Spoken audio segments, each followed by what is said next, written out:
tornado touchdown on the western edge of Post, kind of on the main cantonment area.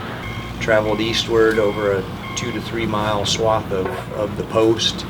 Hit some motor pools, knocked down some trees, some significant vehicle damage. Then went through a couple of housing areas and did some significant damage to homes.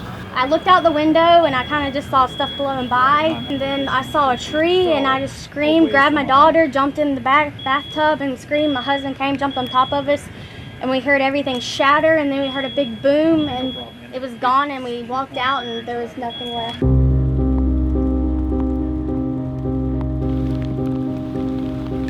I know my office, I've been in Washington all week, and we've been keeping up with what's going on here. I know that y'all suffered with a tornado, but I know that with your cohesiveness and your resilience, that if you're not already back to normal, you will be shortly. So thank you for enduring that, and thank you for being up to the challenge as you always are here at Fort Stewart. The swath came through, and you can see these tall pines. It really destroyed them and tore down power lines and roofs.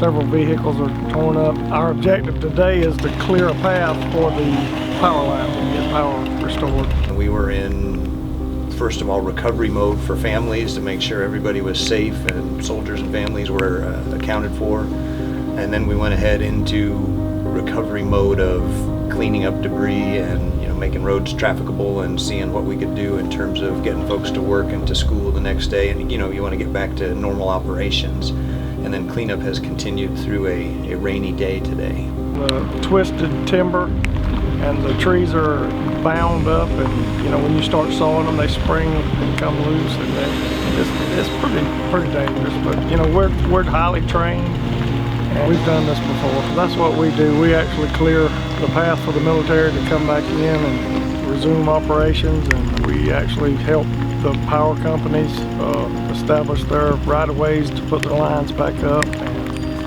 clear roads for emergency vehicles. It is a wet staff. It has literally rained all day today.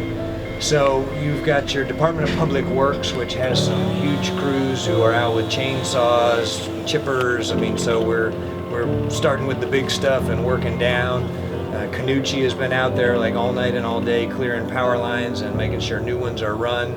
I would guess that you've got upwards of 200 to 300 folks out across the Post that are doing debris, as well as soldiers who've come in today. I had just gotten home. I live just north of Pembroke, and I had just gotten home. Started getting alerts and phone messages. Started packing a bag, getting ready for a long weekend.